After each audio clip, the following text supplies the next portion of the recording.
Welcome back. This is still Rise and Shine. At this point, we'll be having a focused conversation, and we have Victor Laju on standby to have a conversation with us this morning. Of course, he's the founder of IPE and former president aspirant himself under the People's Democratic Party. Of course, this particular leg of elections, Victor Laju is an energy that we're going to be having on the show this morning, especially to discuss the issues. We're looking at 2023 elections, the alleged hate on Igbos in Lagos State. Victor Anilaji, very good to have you on the show this morning. How are you and how is Lagos? Yeah, good morning. Thank you for having me. Yeah, you look Lagos you is look great. really bright and good. Thank you. Yeah. Thank you. So, We so are close to victory, so we are Uh, very happy. so you started wearing your agbada. Okay. I Means like the fact that you describe Victor as an energy, yes, and it's an I energy. heard that while we were having conversations and having our journey and shared your thoughts, he was also, shaking his head in confirmation or in rejection of some of the things that were said. Yeah. Good morning, Victor, and thanks for joining us once again. Yes, thank you. Even if I heard some things people said that I don't think Okay, so uh, don't worry about the things we said. Don't worry about debunking or affirming to them. We have a focus now. Let's just look at our focus. Lagos is one of the states that have been, fingered as very heated right now, and even on the papers this morning, even as we move to the gubernatorial elections and state houses of assembly elections on Saturday. Maybe you could just shed more light since you're in Lagos why it seems is heated. We know that there's the incumbent, Babajide Sanwo-Olu, who is also running for the seat again. We have Jandor from the People's Democratic Party. We have Badebo, is it Yeah. Rhodes? Yes, Yeah. Badebo Rhodes of the Labour Party. And this seems, I think there's just one other person. I can wrap my head around his name right now. This seems to be giving the APC in Lagos State a good run for their time. And again, let's not forget the significant difference that the presidential elections had to do in Lagos State. So just let us know exactly why Lagos is so heated up at this point. okay, first of all, Nigerians, Lagosians are tired of APC. I believe everybody right now can testify that APC-led government has failed 100% because the economy right now is not working. There's insecurity. There is over 21 million children out of school. Over 131 million Nigerians are living below poverty level. So what is going on in Lagos is a reflection of how Nigerians, it's not only the Igbos, the entire nation have rejected the APC. But why is it so why does it have much impact in Lagos? Is because, like I said earlier on this program, Lagos happens to be the heart of APC. So everything that you are seeing right now in Lagos is that they have been rejected, and people are not coming out to vote for them anymore. So they have resolved into thuggery, into threats, into try to make it seem like it's a tribal war. You could see a leading candidate, they are dragging him because the mother is Igbo. And I don't know how your language can prevent you from not performing. Somebody that have over 400 years history of his great grandparents being in the forefront of politics and leadership in Nigeria. Now you are now saying that He's not a Lagosian. He's an Igbo boy because he has an Igbo name called Chinedu. I don't understand. Lagos currently right now is occupied by non-Yoruba speaking indigenous. We have over 60% of non-Yoruba people occupying Lagos. The island alone, statistics have shown us while we're doing our real estate survey, there are more of Igbos who stays in the island than the Yoruba people. The Lagos indigenes, that's those that have their grandparents' ancestral land in Lagos, are not up to 10% of the population that live in Lagos right now. So anybody that is coming out and saying that the Igbo are bad people, that person does not have a progressive mind. This is one tribe that you can testify today that wherever they go, they are progressive in nature, and you are engaged them.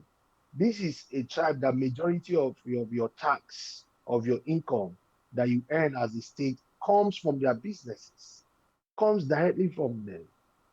So why are you hating them? Okay, so Because they have so let, rejected let's your let's put practice? things in perspective now, Victor. Let's put things in Mm. perspective. The hate or alleged hate on the Igbos in Lagos State, before now, we did not quite see that. Igbo people are very industrious people, and just like you said, Lagos enterprising, and most of the businesses done in Lagos are done by non-indigens of even the Lagos state. Okay, but before now, there was this, togetherness, this harmony between everybody in Lagos state. The alleged hate that we're talking about now, and which seems to just magnify, is coming from the presidential elections that happened on the 25th of February, where Labour Party, won the elections in Lagos. So why do we have this? It's alleged that the Igbos in Lagos State, voted for the Labour Party and all of that. So, what exactly do we? How do we now interpret all of these things? It's because of politics. Because of politics, because we, the people, have rejected the APC and they are not angry. Why are we rejecting them? If you have done well, the people will accept you and vote you in. So they have found out that majority of the people in Lagos right now, like I said before, are non-indigenous of Lagos State. And Igbos happen to be one of the major tribes.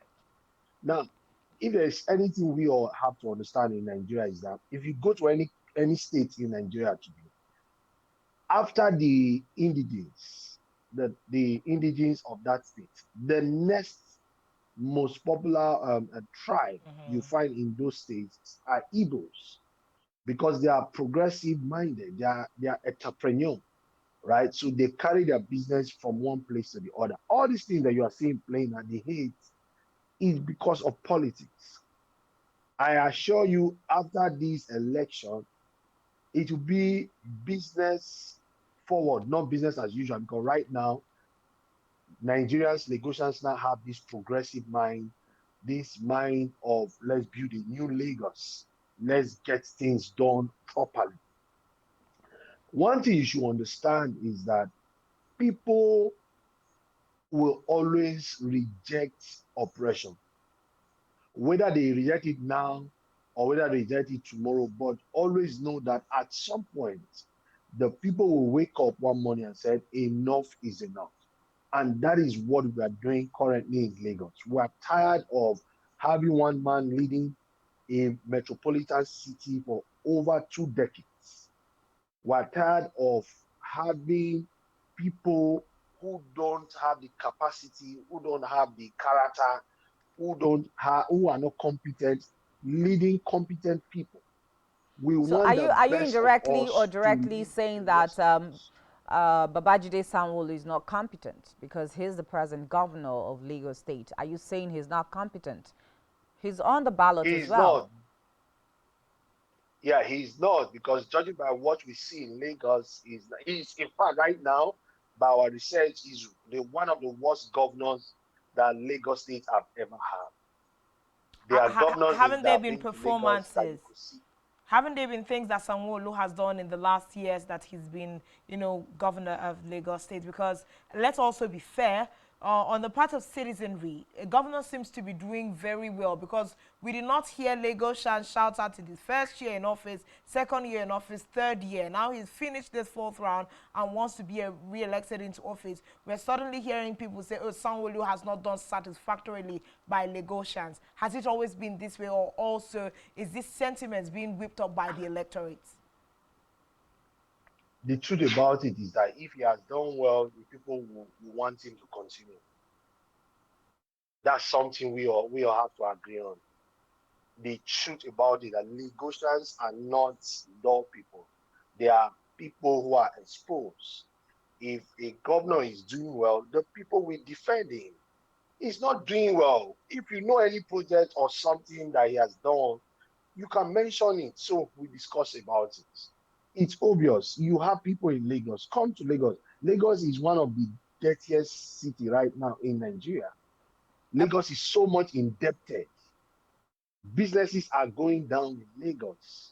Because I was just about to More go persons. into the economy of Lagos State, talking about the GDP. I mean, Lagos is a self-generating economy of its own. So if you're saying that the economy of Lagos State has been falling, where are we backdating it to? Is it since when Sanwo-Olu came into power and all of what's really the indices on ground? And something else I'd really like to ask. When we are talking about the allegations of hate against the Igbos in Lagos State, what exactly are we looking at? Are their businesses under attack? Are their lives under attack? And who are the people instigating these things? I mean, someone Of course, was, we just saw the Akere market, which yeah, we hear is predominantly, predominantly. sold by the Igbos. And some people are also saying that this is politically motivated because we saw Sanwo-Olu Yeah. just yesterday, laying the foundation and giving 100 million naira, to those in the market as Because well. when you're saying that people have gone to attack the Igbos, these people that are carrying out these attacks, uh, did we import them from another country, or are they Nigerians from other ethnic groups? Why are we having this kind of division, even fostered by politics, as it were? But Victor Anilaju, just help us sort that out. The GDP of Lagos State, did it start falling when Sanwo-Olu, got in there, or what's it really been like? Okay. So let's see it like this. I will give you three major points which you used to maybe um, you used to put as a benchmark to know if Lagos is doing well or not. One of them is security. The second one is the traffic in Lagos, right? The third one is maybe we'll say the business. How well are people doing businesses in Lagos? Now, on these 3 points, someone who has failed. I'm just comparing him with the previous governor, Ambode, that just left. Now, during Ambode time, we saw that the traffic situation dropped because he was able to build some pedestrian bridge. He has to demarcate the road so people don't just cross the road. People have to use the pedestrian bridge. He has to beautify most of the parks so that buses can go into those parks and dispatch their passengers, right? But currently, as we speak, all those legacy that was laid down by Ambody right now have been destroyed because the current governor, which is Sonlu, had not the capacity or had the character or is competent enough to sustain Lagos. Lagos is not just a state. Lagos could be seen as a metropolitan city. You could try to compare Lagos to London, New York, Paris, and the rest. I don't want to go into all of that. The level of insecurity right now in Lagos is it's bad. You can't drive at night. You can't be seen inside your car in traffic. People are just out there to steal from people who are walking on their own. You can't come out as early as 5 o'clock walking on the road in Lagos. Otherwise, you'll be attacked by hoodlums. right? So when we look at these indices, you can say that the present governor of Lagos State is not doing well. Is it businesses? There are more businesses that are shutting down in Lagos now as we speak. People are even now leaving Lagos to either go back to their other states or go outside the country, right? So one thing you should know is that if a place is working, people want to stay. I've, I've had friends who have sold their properties and had to leave out of Lagos. But So when we say Victor, Lagos is not when you working, put these arguments forward, the next question that will be in the mind of somebody is, why is Victor still in Lagos?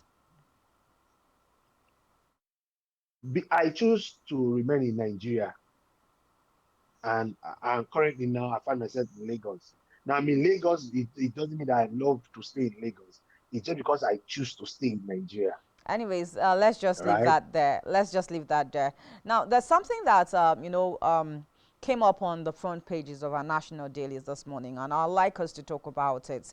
The chief spokesperson of Labour Party, Dr. Yunusa Tanko, has said that the quietness by the president-elect Asiwaju Bola Tinubu over the continuous ethnic profiling and hate propaganda against Igbos in Lagos State is dangerous for Nigeria's corporate existence. Now, my question is, whether Tinubu speaks or not, what's the difference? Will it make any visible difference? Okay, so yes, it will make a whole lot of difference. Let him come out and tell his thugs and his area boys to remain calm and peaceful. So it comes back to what I He said Exactly. should do earlier, that that. this is politically motivated. Yes, right now, whatever you are seeing going on in society has a political undertone. But one thing you should know is that APC is losing. So they are out to leech out on people, release their anger on people.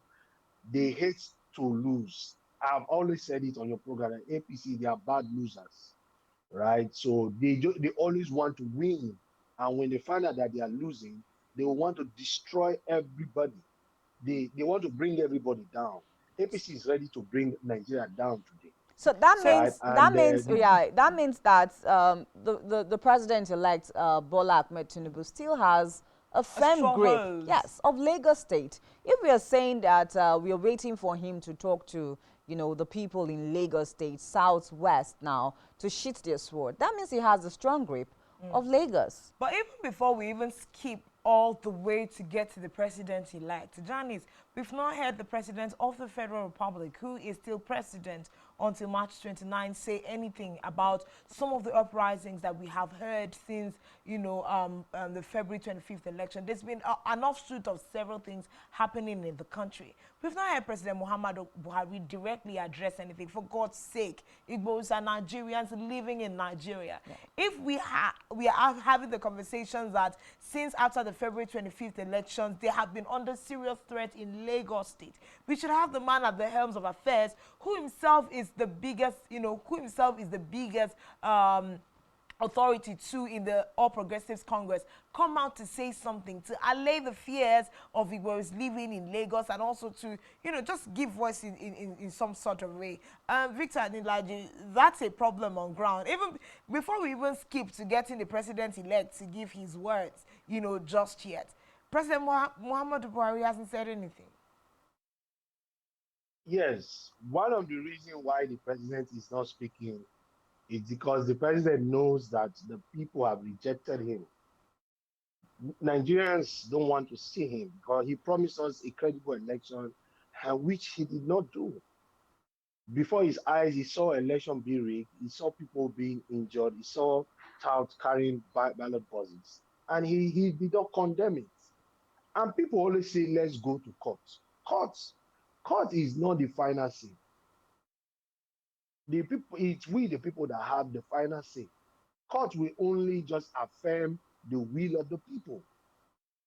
The court is not going to bring out evidence. The court will actually bring your evidence. It's based on the evidence that you present before the court that the court will use to work.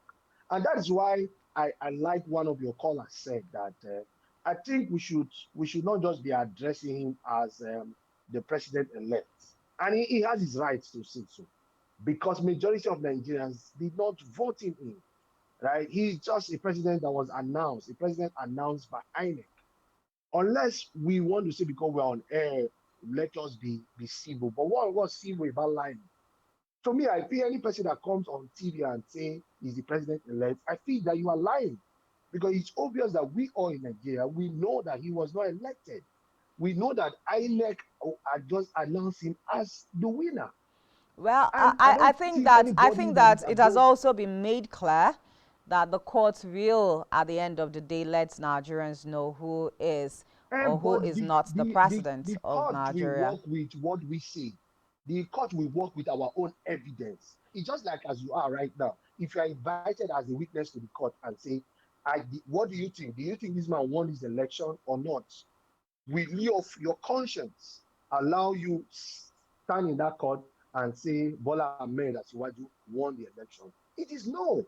So let's, as much as we want to be civil, apply diplomacy in our speech, but should we be lying?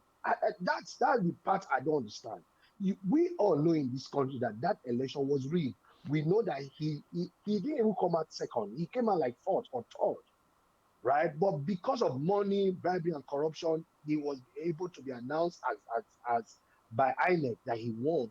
That does not mean that we all Nigerians should start playing in I that think line. the court also, the president has said if we are dissatisfied with the election or the outcome of the presidential election, we should seek redress in court. So obviously parties are pulling up and pulling together their evidences to back that up. So we'll leave that at that What do you and let the expect courts from decide at the end what do of you the expect day from if they can also APC? prove, if the parties in question can also prove that they won the elections and their mandate was stolen.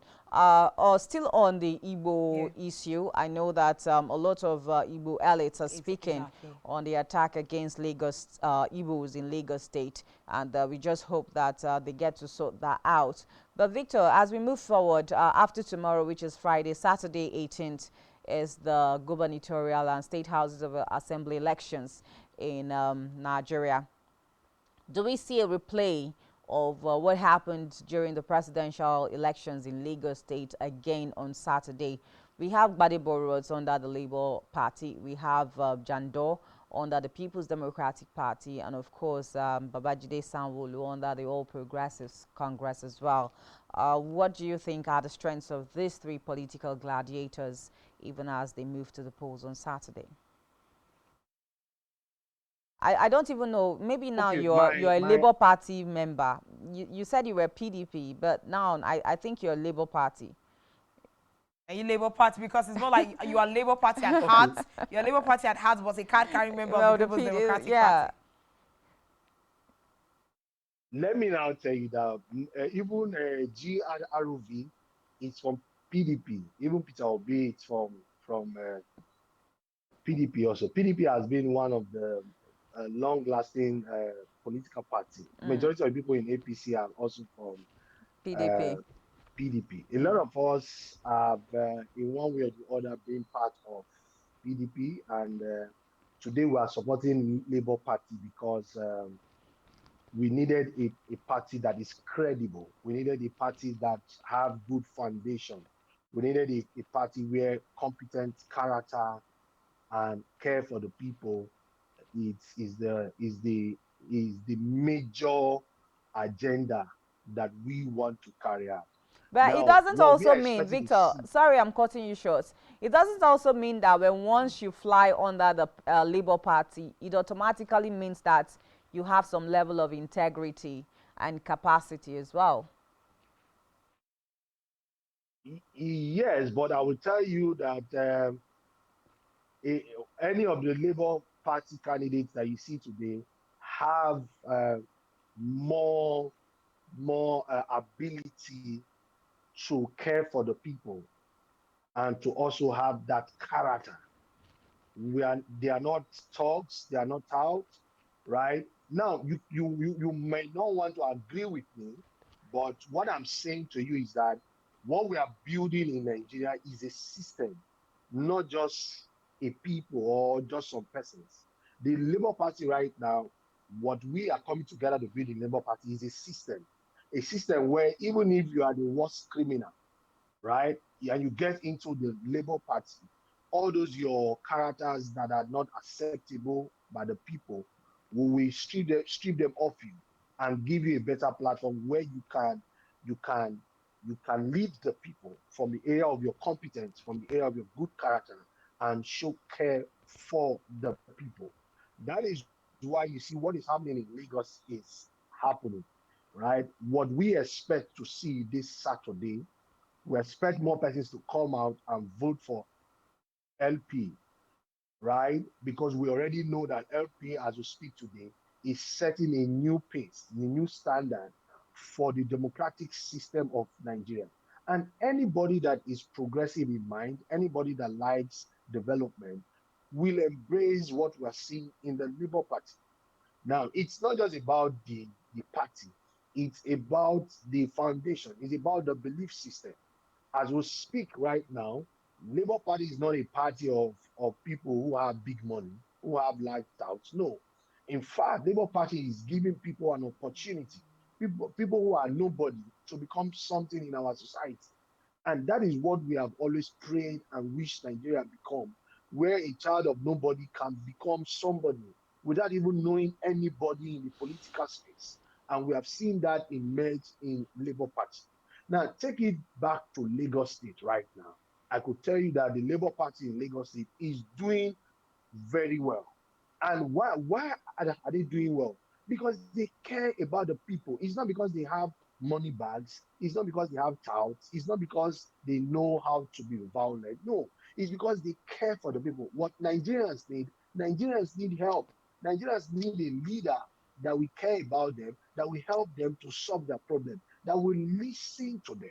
We have had APC in Lagos for over 2 decades, and their leadership care less about what happened to the people, It's been a long right? time. And we are introducing Very another long party time. now that we care for Lagosians, that will help them to solve their challenges, to make sure that there is security, to make sure that there is less traffic in Lagos, and to make sure that businesses in Lagos thrive. Because if Lagos is not doing well, I will tell you that Nigeria will not do well, right? Because Lagos is the capital hub of Nigeria, right? So we will need Lagos to do well. And we trust the current Labour Party candidate, the person of Gbadebo, right? He's somebody that has good experience. He's somebody that has good history about Lagos, and he understands what Lagos needs as we speak right now. And we are Anyways, not just banking all hope on him. We have young people in Lagos who are ready to work with him to make sure that the dream of a new Lagos is built or is better. So it's a benefit for everybody. If I Lagos think that work, Lagosians will Nigeria will decide work. that on Saturday. Lagosians will decide that on Saturday. Because I was also going to Yeah. look at if we draw it side by side with what our initial conversations, were, especially because we are also seeing people attempt to raise a lot of dust around his ethnicity, as it were. Exactly. If you say Lagosians want to embrace a Labour Party candidacy for the governor's seat, let's think a little ahead. If this turns out to be the case in Lagos, what are the ground plans to shock absorb, what the response will be. If this is what the response is because Labour Party won in Lagos State, if they win the gubernatorial seat, Victor Anilaju, what shock absorbers is Labour Party and the young teeming youth putting in place to rebuff what might come off as a result of the elections? The Igbos are suffering it now for the presidential election. If you go and win the polls for the gubernatorials, what are you going to do? One thing you should know about Lagos is immediately they announced Labour Party as the winner in Lagos State, there will be calm, there will be joy and happiness. We only have some few persons who are aggrieved by the winning of Labour Party. And those few are not up to 1% of the total population of Lagos. The majority of Lagosians want Labour Party to come into power. I tell You seem you, to be you will talking see about most of Labour these Party. things that you are saying, the threats. You've not even talked about PDP, Jandor Jandor, of the and People's Funke Akindele, Democratic yeah. Party. Let's understand. No, no, yes. The truth about it is that PDP has lost in Lagos State. I think we have tried to give them that opportunity many times, but they could not meet up. But we found out that Labour Party had been able to sell and package their party very well. And Lagosians have embraced the Labour Party because it's a party that cares for the people. All right. If you're in Lagos, one of the things that you want to hear or receive in Lagos is that care. That leader that wants to show that he or she is there for the people, because Lagos is a city that comes with its own challenges. All So right. you want to be sure that your governor is always there to listen to the people, and not just listen, he's able to come up with visions, ideas that will help solve the challenges of the people. Okay, And that I is think, where Labour Victor, I Party need to is quote you ahead of. at this point. I need to quote you at this point. Thank you so much for your time. I know that another allegation that is trailing the Labour Party candidate in Lagos State is the fact that he can't even speak the language. So how does he communicate with especially those in the rural areas and maybe also traditional rulers in Lagos? But we want to thank you. A quick one. Does his deputy gubernatorial candidate know how to speak Yoruba? Does his deputy know how to Yes, speak? she knows how to speak Yoruba. Okay, Okay, so that so solves Yes, so and that it solves. balances off. she's from a royal family also. Okay. And you can have many interpreters. Thank you When you so go much, and visit some Victor. of these people, All right. they will always have somebody to To interpret interpret for them, for of you. So I course. don't see now for Lagos, what we know in Lagos, the majority of the people in Lagos, they know how to speak good English. They hear English. Okay. All right. So All it's right. just Thank Thank like you. you. about 10 to 15% Thank Okay. you. that are Thank you. just Yoruba speaking people. All All right. right. Thank you Thank so you so much, Victor much. and Nilaji, for coming on the show today. We always enjoy our time with you. Do enjoy the rest of your day. That's basically all we're going to Thank take. you. Yeah, Yes, thank you, Thank you. definitely. Victor. All right. Bye-bye. That's all. If you say he cannot speak Yoruba, does his deputy know how to speak Yoruba? Well, those are some of the allegations Unnecessary trailing him, sentiments. Yeah. sentiments that are trailing Badibo Roads, the Labour Party gubernatorial candidate for Lagos State. But Saturday will tell Who definitely. the people really Lagosians want, and we will hope that decide. we hope that what the people want Yeah. will reflect in the results of the elections. Well, we leave that to INEC to do what they're supposed to do as well in terms of, coming out early enough for the elections to start, getting all the materials ready, uploading election results to the IREV and all of that. But fingers crossed on that one. We'll just, at this point, draw the curtains, and we'll definitely see you again tomorrow for another edition of Rise and Shine Daily. Thank you so much for being a part of our show. My name is Janice Cobham. See you again tomorrow. My name is Uyaya, and it's been a great delight doing this with you. Thank you to everyone who called in on the show and to our production crew. You are absolutely the best. Let's do this again tomorrow. We'll leave you now to Sports Central. Bye-bye.